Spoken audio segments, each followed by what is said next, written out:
This misconception that there's no sound in space because it's a vacuum and that doesn't allow for sound waves to travel. But NASA actually does have the technology to pick up on some of the sounds. And they're honestly a little bit scary, like the sound of a black hole, for example.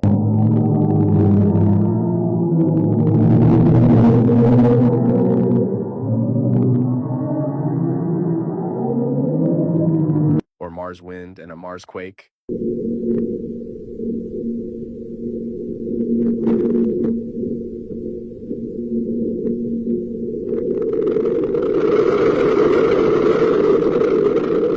And how about the rings of Saturn